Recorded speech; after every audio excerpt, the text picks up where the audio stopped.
Ces médicaments sont destinés à un dispensaire perdu en pleine jungle. Seul un inconscient comme Amaka se risque sur cette route.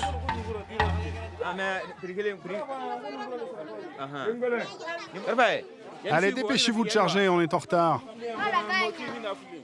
Il y a beaucoup de boue là-bas, il y a beaucoup de trous.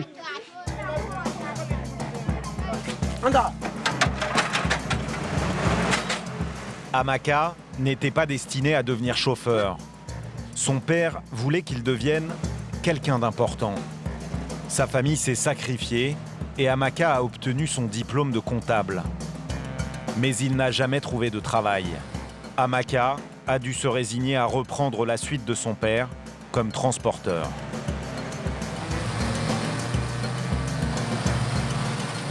C'est un ZIL 130, un camion russe. Il a plus de 30 ans. C'est un héritage, c'est mon papa qui me l'a donné. Et c'est un bon héritage? Oui. Dans les années 60, le président Sékou Touré fit alliance avec l'Union soviétique. Les communistes importèrent leur idéologie et de robustes camions, les ZIL 130. Celui-ci est l'un des derniers. Si je pars le matin, je peux arriver le soir. Mais souvent, je n'arrive que le lendemain matin. Tu peux mettre 2 heures, 3 heures juste pour faire une montée. C'est un peu difficile. Ce chemin muletier est en fait une départementale. Elle relie Kissidougou à Koniadou, 45 km plus loin.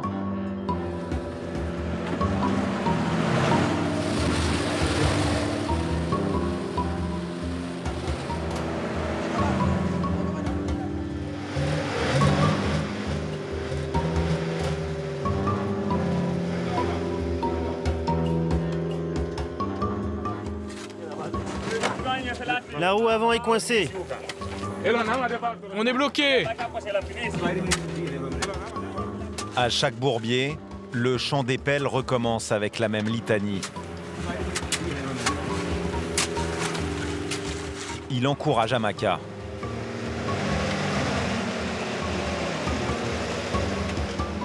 Mais rien n'y fait. La solution va venir de cette étrange sculpture de boue.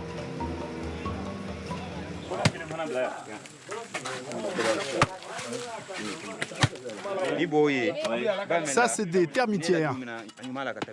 Ça favorise l'adhérence des pneus. On les met dans la boue et normalement, avec ça, on peut s'en sortir.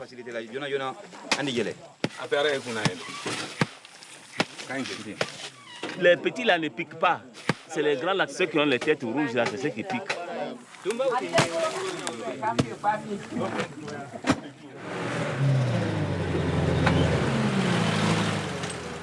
Les insectes sont sacrifiés pour rien. Intrigués par le vieux camion, les membres d'une mission catholique italienne s'arrêtent faire des photos.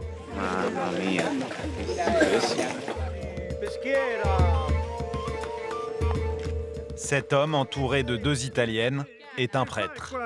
Qu'est-ce que vous êtes venu faire? Nous sommes des amis de Don Piero. Elles sont venues avec moi visiter la paroisse de Koniadou. Tu me portes dans tes bras, tu es sûr? Mais oui, bien sûr. Elle me fait pas tomber, hein? Allez, viens. Qu'est-ce qu'on fait? On continue à pied? Comme tu veux, continuons comme ça. Mais alors, tu es en difficulté ou tu viens de rencontrer ton amoureux? Oh, mais non, c'est un prêtre. Eh oui, je suis prêtre. C'est un prêtre. Mais peut-être qu'elle a trouvé un autre fiancé. Est-ce la main de Dieu? Le 4x4 du prêtre s'éloigne à peine que le camion se sort de l'ornière.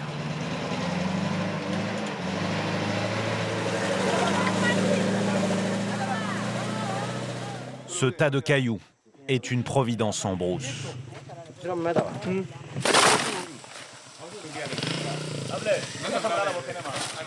On emporte des cailloux là et on les utilise quand il y a des trous. Cette fois, ils en avaient pris un peu trop.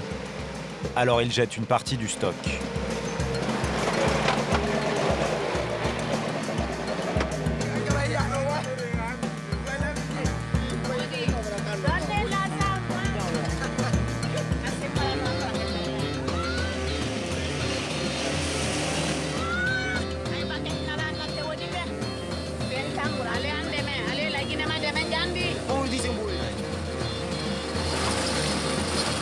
Amaka s'arrête.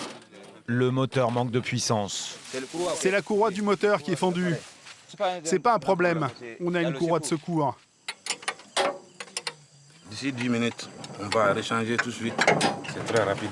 Nous, on fait tout. Avant de conduire, on fait l'apprentissage. Si ça tombe en panne, toi-même, tu vas te dépanner et continuer. Parce qu'on est pauvres ici. En Guinée, la misère est telle que tout se récupère.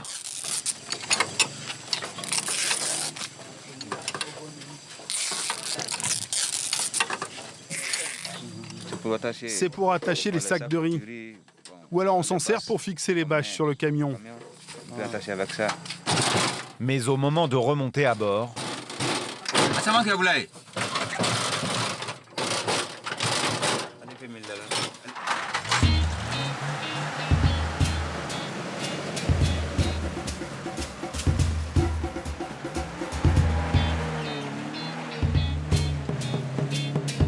à la nuit tombée, le camion roule depuis 10 heures.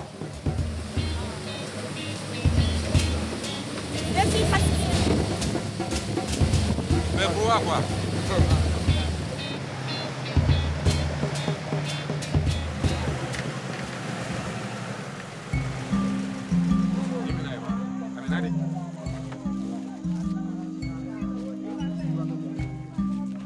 L'infirmier du dispensaire récupère les colis de médicaments.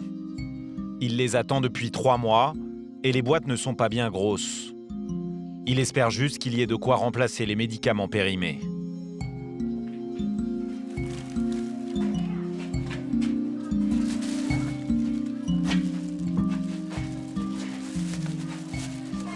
La pommade pour soigner les yeux là est périmée. Il y a des malades qui viennent, ils ont besoin de pommade. Si on n'en a pas, c'est un problème.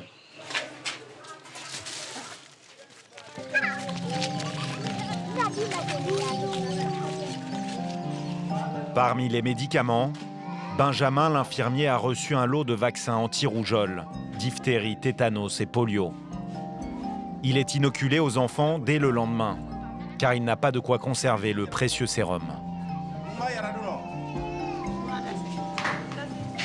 Il n'y a pas d'électricité. C'est un frigidaire à pétrole. Il n'y a pas de moteur. Il faut payer toujours le pétrole, tu mets dans le frigo. C'est pas facile.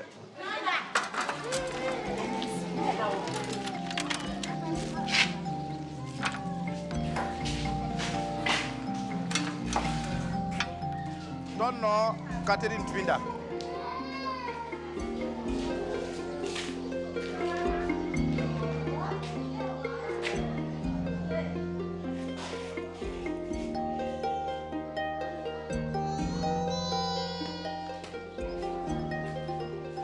Tambajan tonno.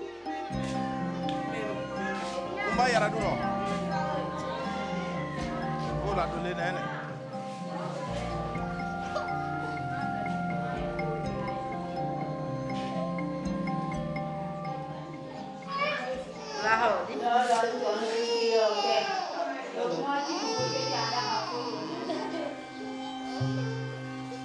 Ce bébé de 2 ans est trop faible pour être vacciné.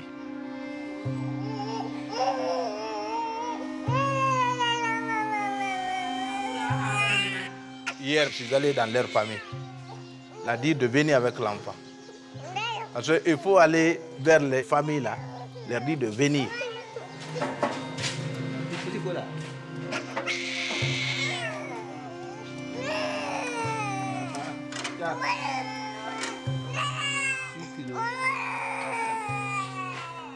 L'enfant a 2 ans et demi, il a 6,4 kg.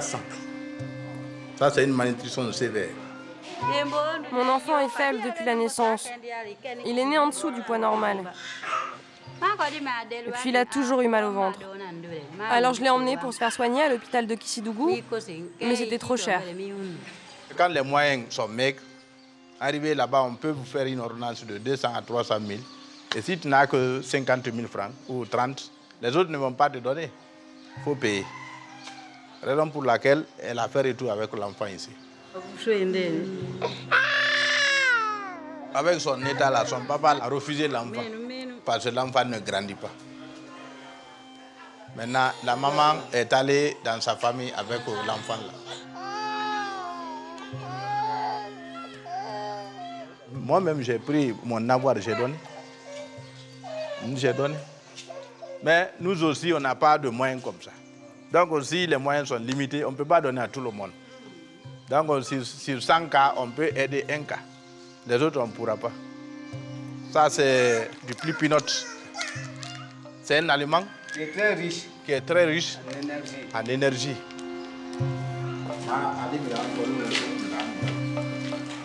En Guinée-Conakry, plus d'un enfant sur 10 meurt avant l'âge de 5 ans. Aucun médecin ne vient jamais dans ce village perdu. Benjamin et sa blouse blanche font illusion, mais il n'est qu'un infirmier expérimenté.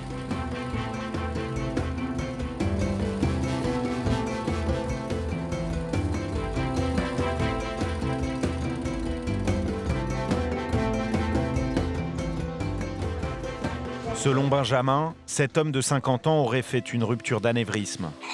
Il le soigne comme il peut.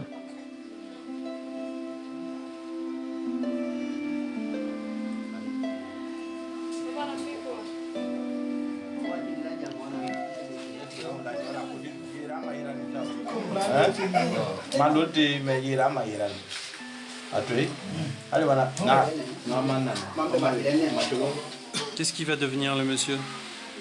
Pas encore. Ah, il est là. Il ne parle pas. Ce qu'on a pu faire pour lui, c'est ce qu'on a présenté à la famille pour venir à son secours. On ne peut pas dire que ça va le soigner, mais on a fait un petit pas.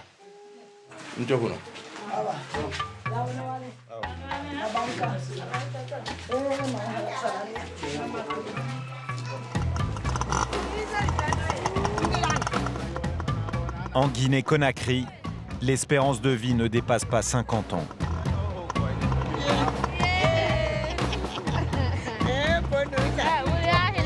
Je me connais ici.